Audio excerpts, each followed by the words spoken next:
Hello, my name is Zachary Simpson.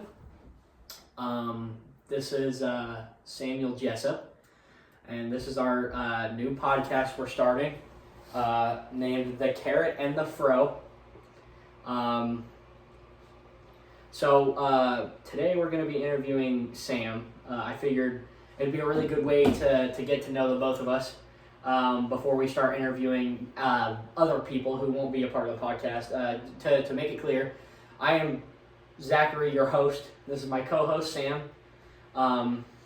So yeah, I'm pretty excited for this. So we'll kick right to it. So I've got some questions for Sam today. I have some universal ones that I'm going to ask everybody. And then I've got some specific ones that I'm going to only ask Sam because, I can't ask the same questions every podcast. It just gets boring. So I'm going to ask you, tell us about yourself. Your name, where you're from, what you're planning on doing, Well, my name is Sam. I'm a 17-year-old senior at Wabash, and grew up here. I was born in Greenfield, Indiana. Mom and dad split up, and then Mom went to Wabash, and then Dad stayed where he was. But I've grown up here. I've a lot. Obviously, all of my memories are here. I played various sports throughout the years. Started out, playing basketball and soccer when I was a really little kid. Got into football, wrestling a little bit, swimming a little bit, and then got to where I am now. I'm over at the Career Center. Doing automotive service, which is eventually what I'm going to continue to be doing, more than likely as a profession. But yeah. Okay. All right, so I've got a couple other questions for you. If I could put this on, dang. Okay, cool.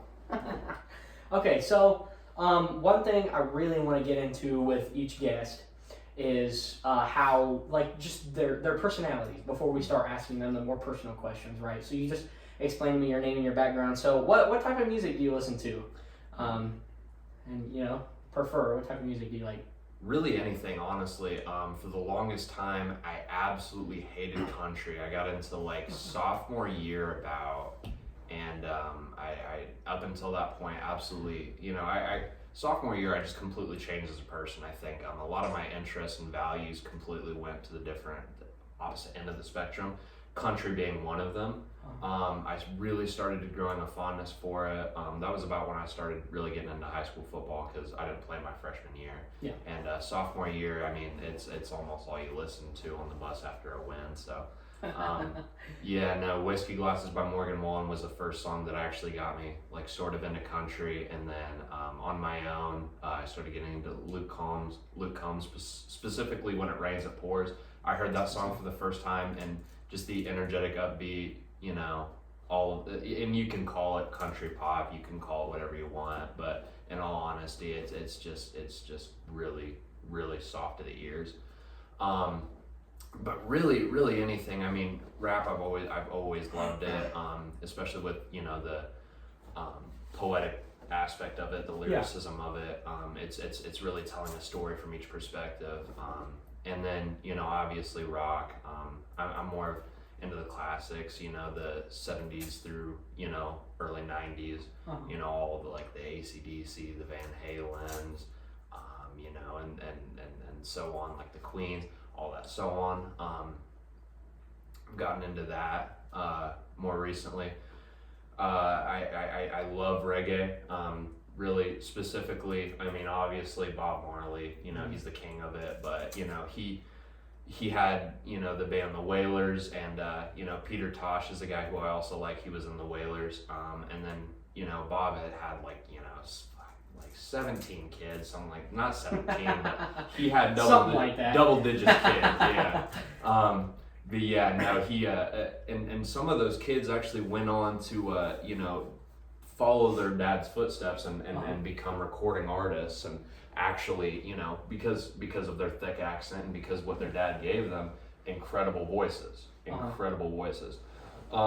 So really just a mixture of everything, honestly, as far as a music perspective goes, but it's just music is art, and art is all about expression of perspective, and yes. I absolutely love that. All right, yeah, I listen to a lot of country music myself. I listen to a lot of the same artists. I'm a big Luke Combs, Morgan Wallen, Luke Bryan, Brad Paisley, Josh Turner, those types of artists. I'm a big Justin Bieber fan. Mm-hmm. I love some of his newer music. His older music is not bad. I hate dissing on anybody's art, but it's just not what I prefer. Right. Stuff like that, Meghan Trainor, and then I listen to very little rock music, but I really like Avenged Sevenfold. Mm-hmm. It's a really nice band. Five Finger Death Punch is a good one. Mm-hmm. My music taste is also a lot less broad than what yours is. You listen to a lot of everything. I listen to a lot of specific things. Mm-hmm. So yeah, that's my personal music taste as well.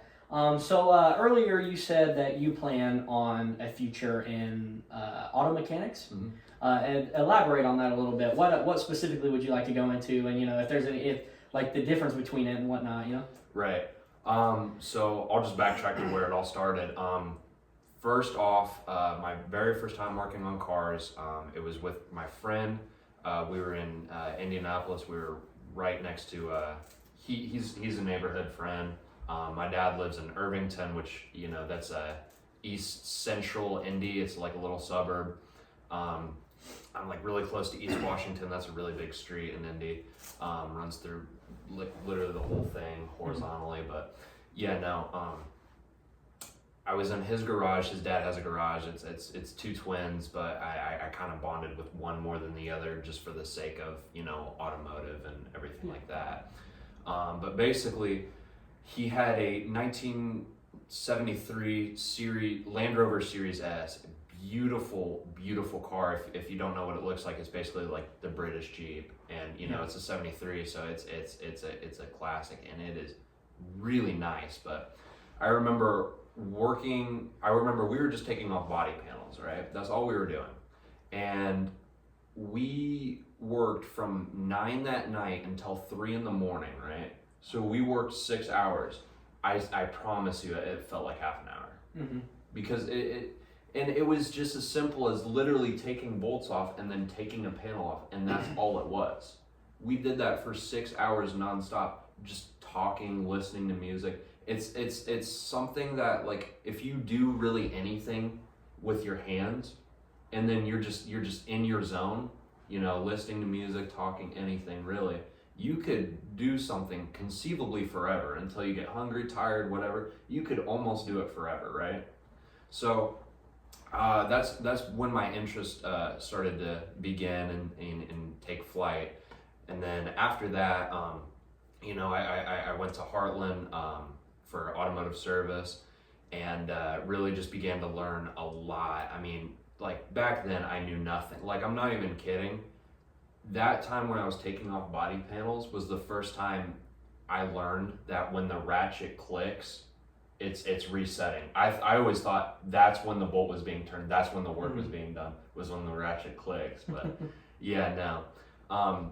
I learned a lot since then, and it's been a really fun year and a half at this point, coming close to 2.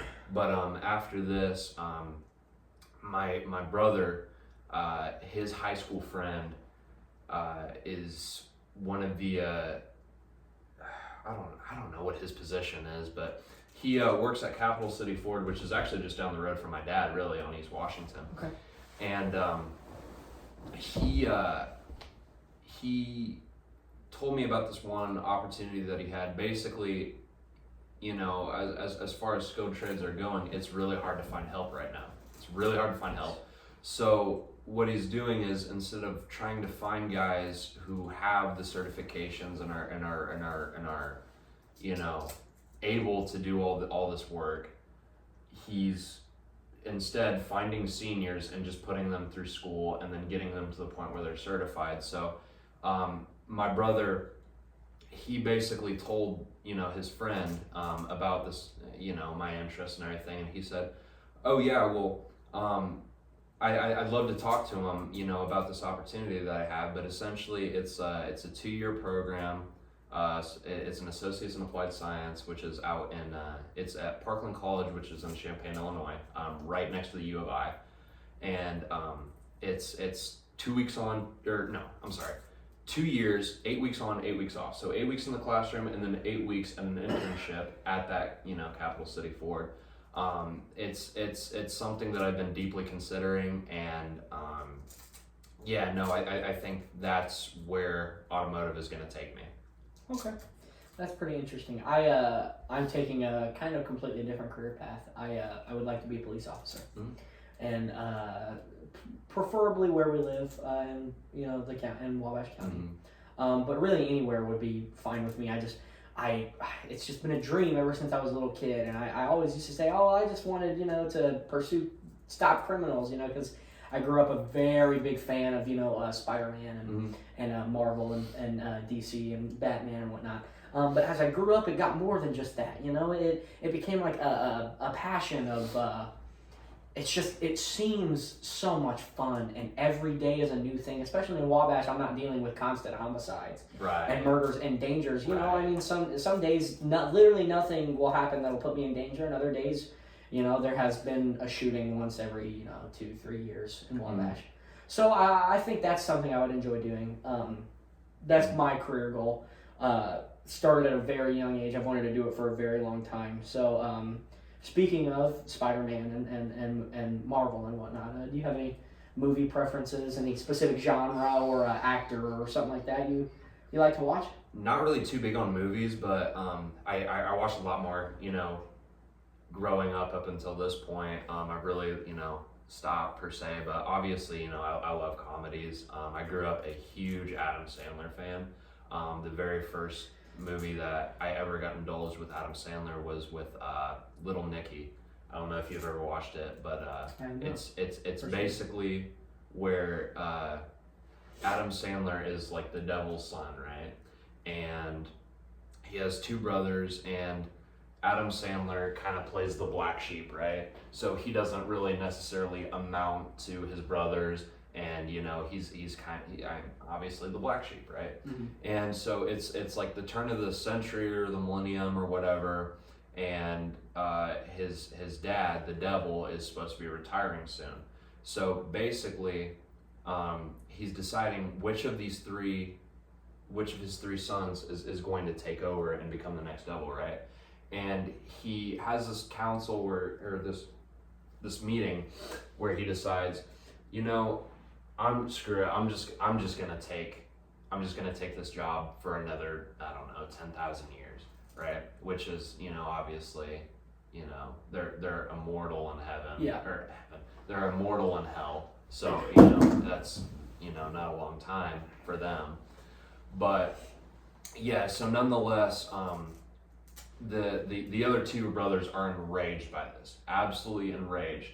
And what they decide to do is just go into they go to Earth basically and just decide, hey, let's turn everybody to Satan, let's just do whatever we want. And because of this, the dad, the devil, right, he's basically like dissolving, right? I don't know how this like necessarily plays into it, but like he's dissolving because of his sons that are on Earth, right? And he only has a limited amount of time. So what Little Nicky or Adam Sandler has to do from that point on is go to Earth and retrieve the brothers and bring them back. And the entire movie is just incredibly funny and with such a serious like story plot of what I'm making it sound like, it's absolutely hilarious. And to be expected with an Adam Sandler movie. Yeah. I mean, he's been funny in all of his movies, but with the exception of Ridiculous Six, where everyone else was funny and he was really the only serious one. But I just really have to go comedies, and specifically Adam Sandler has always been a favorite of mine. I've always been a Marvel fan, but other than Marvel, I'm a really big Hugh Jackman fan. I love The Greatest Showman, and he's mostly known for his Marvel stuff. But I mean, Logan, the movie Logan is a Wolverine movie, and it's one of the best movies ever made. It was great. I also love Will Smith. I Am Legend and Man in Black. Those are some of the greatest movies ever made. So I mainly watch Marvel movies nowadays because I'm also not a big movie guy. You'll only ever see me watch in a theater if it's for Marvel or something like that. Last universal, non-specific question. Mhm. Do you believe that LeBron James is the greatest basketball player to ever grace the NBA? To ever grace the NBA, I'm gonna have to go with him at second. Really, honestly, I think Michael Jordan, his airness. I think he's it's hard to compete with 6-0 in the finals. When you're 4-6. Granted, you made it 10 times, but at the same time with the help that he's had. Granted, Michael Jordan never won a finals without Scottie Pippen, right? He needed that Robin, right? But at the same time, LeBron's Robin was Dwayne Wade, Chris Bosh, Kyrie Irving, Kevin Love, Anthony Davis. The list goes on. Yes. Right? Ray Allen. He would probably have 3 rings right now if Ray Allen did not hit that shot. That's true. That is very true. Right. That shot that sent the Spurs home for Game 7. And then also, if Kyrie Irving did not hit that 3, he'd probably still have 3 rings. Mm-hmm. Both things didn't happen. He'd probably have 2 rings right now.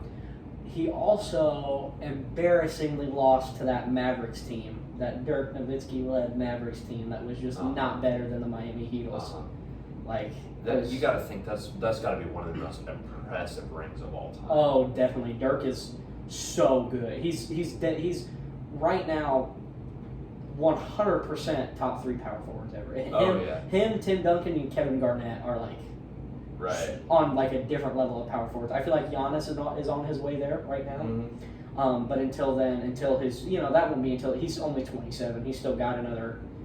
Right. With the way he plays, probably another 7-ish years, 6, 7-ish years of consistency. Mm-hmm.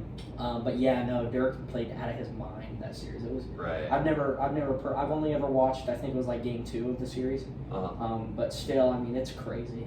The fact you go up against that Miami Heat team with 3 superstars at the time, because Dwayne Wade hadn't fallen off yet like he did towards the end of LeBron's stint in Miami. Dwayne Wade was still almost prime Shaq, Dwayne Wade, Mm-hmm. D Wade. So to lose like that, especially because LeBron James, that was one of the best versions of other than 2018 playoffs LeBron, that was the best version of LeBron James. Oh yeah, because if you're looking at one-man shows, and no disrespect to the rest of the 2011 Mavs, but it was really just a one-man show, and you think of teams that have made it anywhere like that. Uh-huh. It was literally just the only team that's on that list, 2018 LeBron, right? Yeah, no, that's the only other guy, and even he didn't, amass to, getting a ring. I know, right?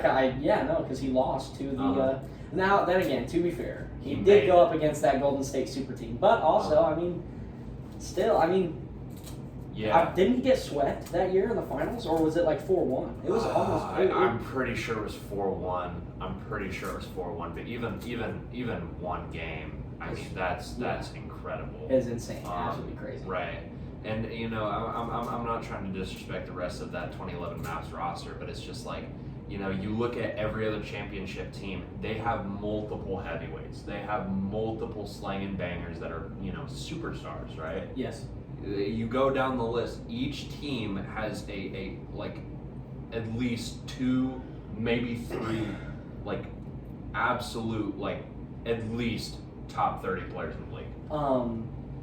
This is an official statistic. Mm-hmm. There has only ever been one team to win the NBA Finals that didn't have a top 5 player on it. And it was the 03-04 Detroit Pistons. Wow. Are the only team to ever win an NBA championship that didn't have who was universally considered a top 5 player in the NBA. Wow. I'm trying to think. They had Ben Wallace. It was the prime Ben Wallace. Prime Ben Wallace. And that guy was scary. He could bench defensively 400, yes. 500 pounds. I mean, He was only giving you 8 points a game, but he was locking up your team's best big man and getting a crazy amount of block. And it's not even just what he did; it's the name and the presence, what we've seen with Rudy Gobert in recent years. Not this year, but in recent years, where it's just statistically, when Rudy Gobert is on the floor, players go into the paint 50% less of the time, and that's a fact. That is a fact. And that's not a coincidence because it's Rudy Gobert. And it was the same thing with Ben Wallace. Players did not go into the paint on Ben Wallace because that is a big body. Right. That's a big man you're going up against when you go into the paint on him. Right. So, yeah. But going back to LeBron, so you think Michael Jordan is better than LeBron? I'm gonna have to say so. Yeah. So where is LeBron in your top five? Because you're Oh, insane two. if you don't have him in the top Oh, five. two. Okay. I got, obviously MJ at 1, LeBron at 2, obviously. I'm gonna have to go Kareem, the I guess now second all-time leading scorer. Not yet. LeBron is like, yeah. by the end of the season, yes. I think LeBron Yeah. is, I think he just recently surpassed, what is it? Is it 30,000 or 40,000? It was 38,000. Yeah, he just recently surpassed 38,000, which is crazy. A player will never do that again. There is a realistic chance Luka Doncic could. Right. But that's like 15 years from now. It's just like, obviously, you're not as indulged in the NFL, but it's more of an Emmitt Smith kind of statistic. Basically, if you know anything about the best running backs of all time, Emmitt Smith, his name is in the conversation, but it's only because of a longevity statistic. So if you look at most rushing yards of all time, Emmitt Smith, right? 18,000 and some odd yards, right? But the thing is, he was able to, stay in the league for so long and still being able to produce for so long. I think longevity is an overrated, aspect of who's the GOAT and who isn't, because it's like longevity is something it's not very easy to control. Like, with Peyton Manning and Tom Brady, who's your GOAT.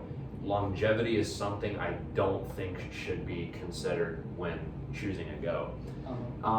Granted, and the reason why we're not going to ever, see something like this again, or, if we do, it's going to be very rare, and it may not even be for a very long time, is because LeBron, he literally spends $1 million a year on his body alone, on recovery, on everything. And the thing is, this is not even going to be his last season. He said the greatest thing he will ever accomplish, the thing that he has to do before he retires, the thing he just can't retire without it. He's got to play one season with Bronny. Yes. That came out of his mouth.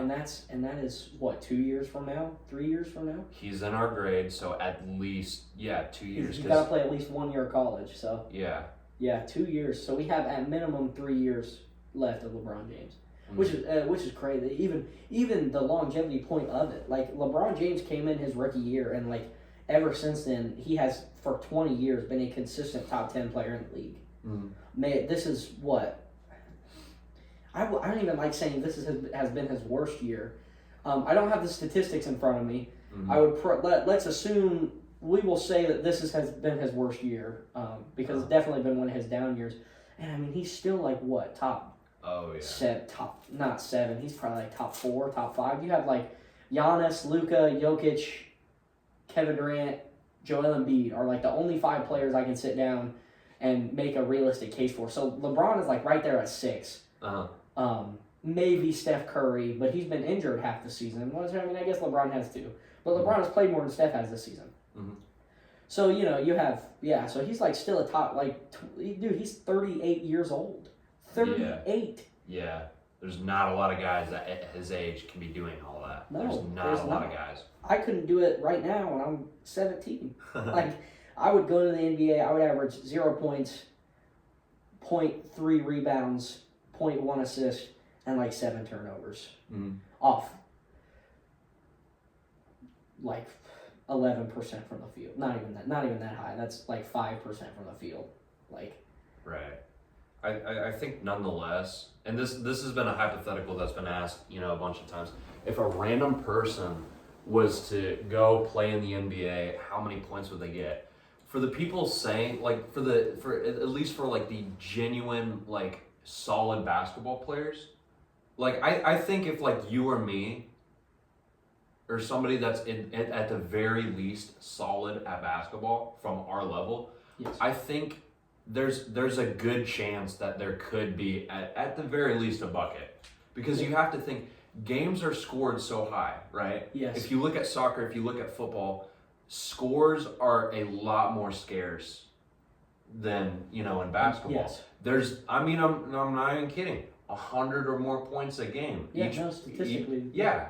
Like, there are a lot of scores. There are a lot of points made. I think just over the course of the game and how fast paced it is, I genuinely think that if you put just anybody in there, their chances of getting a bucket are a lot higher than what you think.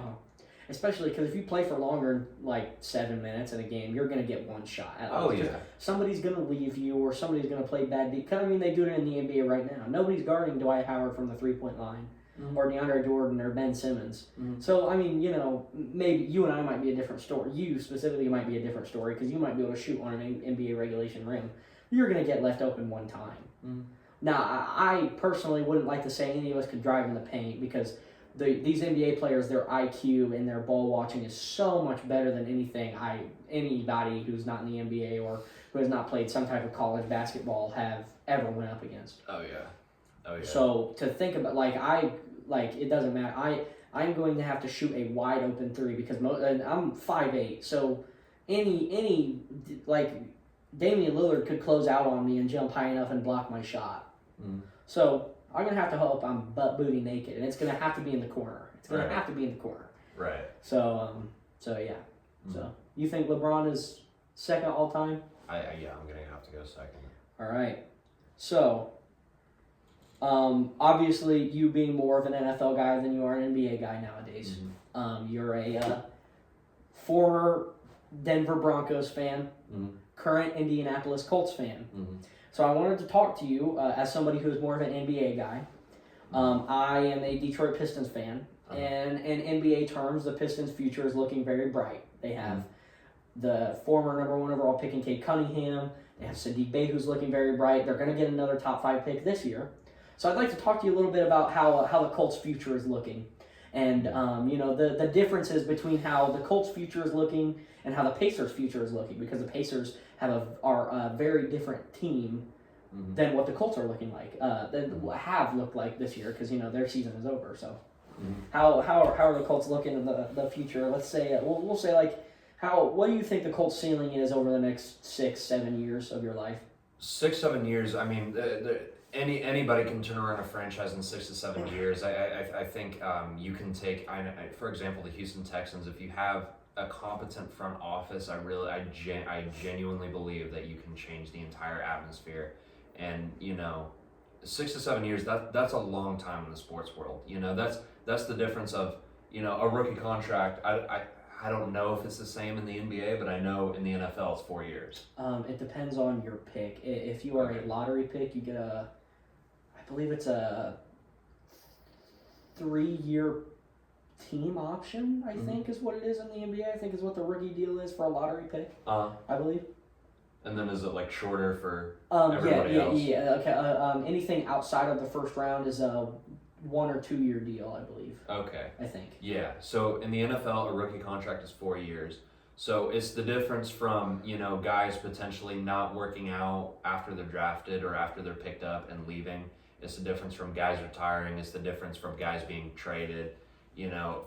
So, you know, just in that window of 4 years, let alone 6 to 7, I think that's enough for anybody to change. But as for the Colts and, you know, what's in store for, you know, the near future, I think that this is a really important offseason. Obviously, you know, the Colts have been solid, you know, ever since, you know, Luck retired. We've just kind of been in a QB carousel where, you know, we don't know, you know, who we're going to bring in, what we're going to do at that quarterback situation. Have you guys had a different quarterback every year since Luck retired? I want to say so, because after Luck it was Jacoby Brissett, and then after that we brought in Phillip Rivers, yep, and then after it was Carson Wentz. And then Matt Ryan. Yeah, and then I remember that Phillip Rivers year when it was like a 4th and 1 and we needed a first down QB sneak. You know, we're not going to use the 38-year-old with 23 kids, and you know, we're not going to put his, you know, old self in the line of fire. We're going to put Jacoby Brissett. But so Jacoby played a little bit, you know, in short, you know, distances where you just need a first down and you need a guy who's a bit more durable than Phillip Rivers is. But, nonetheless, that quarterback position has just been a revolving door.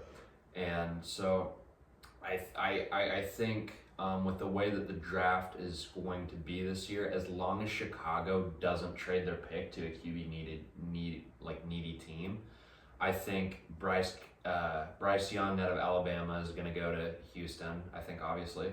And then just so long as they're the only team to pick a quarterback, we should be able to get CJ Stroud out of Ohio State, which I think is, out of this whole entire quarterback draft class, it's scarce. I think that they are really the only two out of this whole draft that I think could be franchise quarterbacks. And really, last year, there was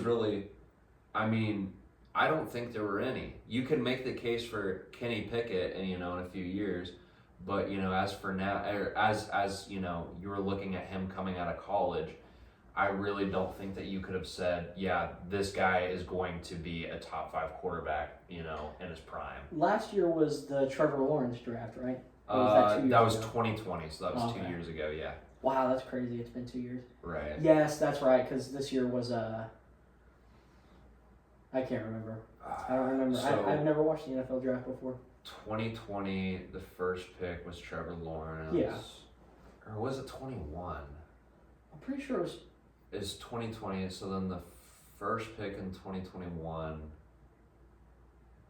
I know the Raiders, because I'm a Raiders fan, I know they took Alex Leatherwood. They cut him this year, actually. Right, yeah. He's some defensive lineman. Because I remember that was the year that Alabama had some crazy 4, 5, 6 first round picks. Mm-hmm. Just out of Alabama alone. Yeah. There was Najee Harris. There was Tua Tagovailoa. Or no, okay, yeah, no, I'm thinking. Tua was a part of the 2021 draft class, or was he? I'm lost, honestly, but yeah, no. So I remember that 2020 draft class was just oh my god, it was so star-studded, absolute, every single person in the first round almost was just an absolute franchise player, Trevor Lawrence was drafted in the 2021 draft. Okay, 2021. Okay, so that means that 2020, that was the year that Joe Burrow, Justin Herbert. Yes, that is correct. And then I think Tua would have been 2020.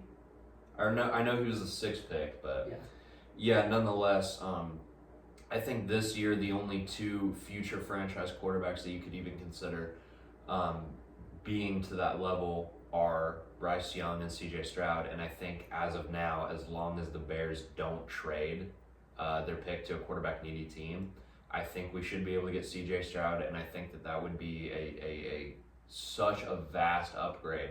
Granted, with a rookie, obviously there are going to be learning curves. Nobody's going to walk in there and be Tom Brady. Yeah. But it's there's going to be growing pains. But I think in the next 2, 3, maybe 4 years, around that mark, I think we should be a lot better off than now. This team, obviously, if you look at not this year but the last 2 years, we finished 11-5, and then we finished 9-8 after that, and it's those are 2 solid finishes. Mm-hmm. But in all honesty, the only thing missing out of that was just a competent quarterback. I don't think Phillip Rivers was awful. I don't think Carson Wentz was awful. I just think especially. And we're 9-7 going to Jacksonville. We haven't won in Jacksonville since 2014. Carson Wentz plays one of the worst games of his life, and for that he was executed in the terms of his job and the sake of his job. But it was playing that game and how bad it was. We just obviously that we win that game, we're in the playoffs, right? Mm-hmm. It was a clear path. You win, it doesn't matter who won what game over here. It was you win this game, you're in the playoffs, right? And for him to have one of the worst games of his career at that point when we needed it, it just goes to show how bad of a QB carousel we've been in since Luck retired, Yes. right? So I think in the next 2, 3, 4 years, as long as we have a competent quarterback, this is a great roster. Because that year that we were 9-8, we had the most Pro Bowlers out of any team. I think we had some crazy like 7 Pro Bowlers. You know, this is a team that, you know, as long as, you know, and we had a great defense this year that you know was kind of disrespected by the lack of offensive ability and whatnot. But you know, I think the offensive line was the first to, you know, be shaky, and then slowly it was Matt Ryan, and then slowly the receiving core, and then, you know, all of a sudden Jonathan Taylor gets hurt, and, you know, our offense is that of like a high school team like, versus these NFL defenses. So, you know, and then obviously with Frank Reich being fired and us hiring Saturday, there's just not a lot that you can do. It's a sinking ship. I feel bad for Jeff Saturday for having to take responsibility for that, you know, and having to save a sinking ship. It was really hard for him. But I think this is a really important off season. But what we do, we can really take a step in the right direction, and then in 2 to 3, maybe 4 years, I think we'll be at the very least solid. Okay. That's good. Yeah, I always like to see, because even if I'm not personally a Pacers or Colts fan, but I always like to see them doing good, just because I, you know, grew up here in Indiana. Yeah. And it's just special to me, you know, that even though I'm not a Colts fan, I would like to see them succeed because there's that pride to it. You know? It just makes Indiana more relevant. Exactly. And it puts them on the map. No, exactly. And that's one thing that's been really disappointing is that I've been one to believe that if Andrew Luck didn't retire, this would be a Super Bowl contending team. Oh, it would. And the only person that you have to blame for that is Ryan Grigson. If you don't know who Ryan Grigson is, he was the GM. I don't know if he was the GM that drafted Andrew Luck, but he was definitely there when, you know, Andrew was in his prime and whatnot and just playing like an absolute stud. But he didn't protect him. No, by that, not at all. what I mean is, you know, our offensive line was statistically one of the worst for years to come. He was being hit again and again and again and again to the point where, you know, he was a medical mystery. You know, he had at one point, I'm pretty sure he had to go to a doctor out in Europe, you know, to evaluate him and to find out, you know, how to fix him and how to get him back on the field. And, you know, the offensive line started, you know, to get really good when we finally fired him and we got Chris Ballard. And, you know, obviously with, you know, getting who's our center, Brian Kelly. I don't know, that doesn't sound right. Ryan Kelly, there we go. You know, with the acquisitions of Ryan Kelly and with the acquisition of Quentin Nelson, who, you know, I think at his best is the best offensive lineman in football right now. You know, obviously not this year, but I think, you know, at his best, he's the best offensive lineman in football. You know, Chris Ballard made the right steps, and Jim Irsay therefore made the right steps, but it was just too late in Andrew's career, I think. Yeah. At that point, he was just so banged up to the point where he got hit once, and, you know, he's done. Yeah, he's done. You can never do that to a quarterback. Right. So, all right, cool. It's great hearing your opinion about that, especially not knowing much about the NFL. So, I'm going to ask you three quick questions about weightlifting and healthy and health and whatnot. And then I'm going to ask you another sports question. And these are going to be really quick to save time. So, do you have any weightlifting tips? Just tips in general for, you know, like just somebody who's never done it before. Just, you know, tips and tricks and, you know, just pointers to really help somebody out for... So obviously with the journey, it depends where you start, you know, it depends on what your goals are. People are in there for different reasons, whether it's, you know, overall health, sports performance, hypertrophy, meaning like how they look and whatnot. You know, it just really depends on your goals, whether you're going from, you know, skinny to muscular, whether you're going from, you know, overweight to muscular. You know, it really depends on what kind of journey you're taking, and then also, you know, when I guess we're using it in the sense of like, you know, somebody who's just trying to get in shape and look better. It really doesn't stop in the gym. I think diet is really more important than the gym itself. I think diet is harder than the gym itself. So really just you know, get an app, calorie tracker or something like that. I use Fat Secret. It's an app that one of our weights teachers taught us about, or told me about at least, and it counts your calories, all your macros, and but diet and obviously, you know, what you want to do, I think is really important. Okay. All right. Another question related to weightlifting. So, what are some ways to fix eating habits? You know, ways to get healthier. Obviously, the basic answer on ways to get healthier is, you know, just, you know, run the treadmill, lift weights, you know, do it consistently. But what are some more advanced ways that you found yourself doing that you didn't necessarily know on surface level? Because there's basic weightlifting and then there's weightlifting. You know, and not even just weightlifting, losing weight and getting fit. So what's some of that stuff? Well, for me and from my perspective, you know, I grew up, you know, deathly skinny. I think in 8th grade I was about 6 foot and I'm 125, just really skinny. And at least, you know, from my perspective, what helped me eat more was just genuinely tiring my body out, and then my body therefore demanding, you know, the nutrients, you know, to replenish, you know, what I lost when I started weightlifting. So I think the same goes, just feed what you lost.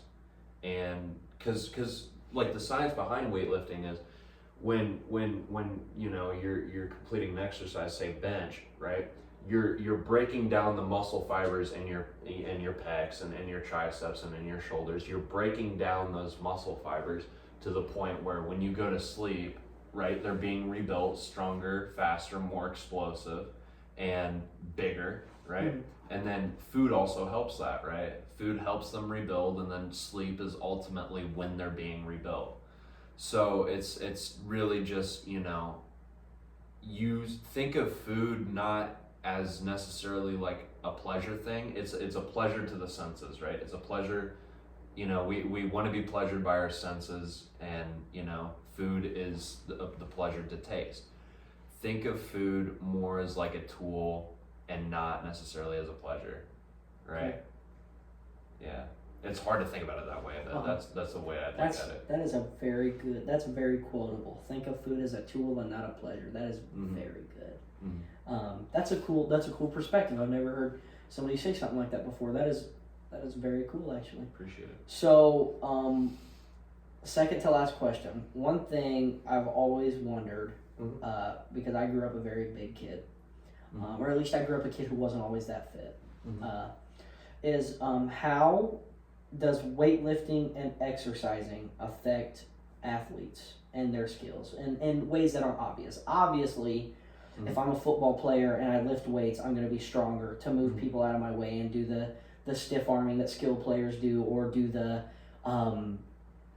holding back of the line that the offensive line does, and doing the getting, you know, to the quarterback that the defensive line does. But in ways other than the obvious ones, how does exercising and weightlifting help athletes?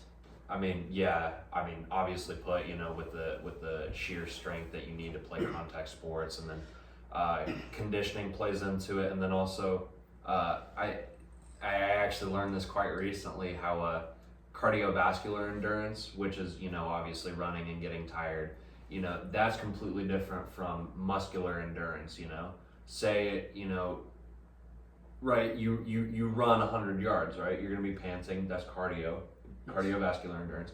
But where, say, you know, you're chopping logs and you do this for hours and hours and hours, your arms are tired, you know, everything is tired because you've been going for so long. Granted, you've been doing something that doesn't take that much strength, but you've been doing it again and again and again and again. That's muscular endurance. I think muscular endurance is an extremely, extremely important thing for athletes. you know, because these guys are going, you know, an NFL game, you know, on paper it's 60 minutes, but in all reality it's about 3 hours of, you know, intense physical. I mean, for a professional standpoint, it's labor, right? Yeah. And then, you know, for basketball players, you're going and going and going for 48 minutes, which really translates into 2 hours, you know? But yeah, I think muscular endurance, being trained in the weight room is very, very crucial. Very, very crucial. And then also, you know, there's a lot of things that athletes, you know, can benefit from that's not necessarily weightlifting, but nonetheless exercise. I mean, especially, you know, if, say, take like a football player versus, you know, a powerlifter. A powerlifter is going to spend all their time in the gym, whereas a football player, they're going to spend a good portion of that in the gym, but also on the field, you know, honing in on position-specific skills, right? Yes. So, weightlifting is not really necessarily the only thing, but it's a big chunk of it. Okay, all right. Mhm. So, tying it all back into the broader sports talk we were having. We've talked about basketball and football. Mhm. We've talked about weightlifting. Uh-huh. So one thing I know you are very adamant on as a basketball enjoyer is the fact that basketball is not as good as it is nowadays as it once was back when Michael Jordan was playing, or even in a younger Michael Jordan's career when Larry Bird was playing. So one thing I wanted to ask you is, why do you believe that 90s, not even just 90s basketball, the 20th century basketball is better than current sorry, not 20th century, the 20th century NBA, because right now the sport of basketball is the best it's ever been.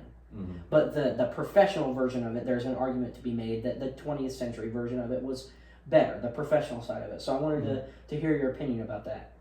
I think it's really physicality and effort. I think it falls on those two things. I think you look at today's NBA. Granted, these are very, I mean, vastly skilled, you know, individuals that have they're the best at their craft, and they're just amazing at it. And you know, it's undeniably fun to watch. But I think from an effort standpoint, especially on the defensive end of the floor, it's not what it once was. And I think especially from a physicality standpoint, it's also not what it once was.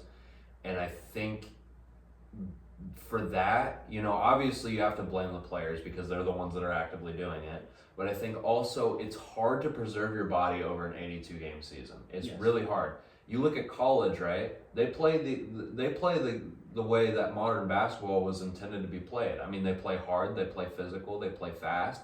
You know, and not that the NBA just flat out doesn't do it, but it's just they have to preserve their bodies over this 82 game span that's entirely too long. It's almost unheard of. It's not unheard of, but I mean, it's very rare for a player to play all 82 games, and then if their team makes it the playoffs too, right? That's something that's really, really hard to do for literally any player, right? Yes. So I think. And you can make the argument, well, the older players did it and they played the way that they played, but it's like, yeah, you can sit there and say that, but at the end of the day, this is the product, right? Yes. Whether you like it or not, this is what the product is. I think if you shrink the season, you know, because, for example, college, you play about, like, I don't know, 30 to 40 games a year, right? These kids, you know, they play their hearts out. Granted, they're trying to go to the NBA, but they play their hearts out. I think you allow, you kind of, what's the word I'm looking for? You just kind of like, I don't know, push for that to happen more so when you limit the amount of games. Yes. But I think, you know, the game was just a lot more physical. You know, strength was involved more. And, you know, I'm a diehard IU fan. I love IU basketball. Coach Knight, he said, and this kind of like was something that I pondered on, being, you know, a football first guy, was the best athletes in the world play basketball, right? The best athletes, because they can run, they can jump, they're strong, they're smart, they're quick, right? They're elusive. right? They're extremely coordinated, especially with how small this playing field is versus like a soccer or football field. Yes. It's an extremely small playing field, so your movements are really just in a phone booth, right? Mhm.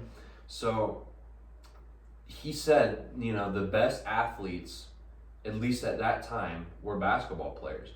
And for the longest time I agreed until, it got to the point where, strength was taken out of the equation. And while that's just one asset, I also think, with all these professional athletes, that's really the difference. Yes. If you look at, today's average NFL pass rusher, what can they not do?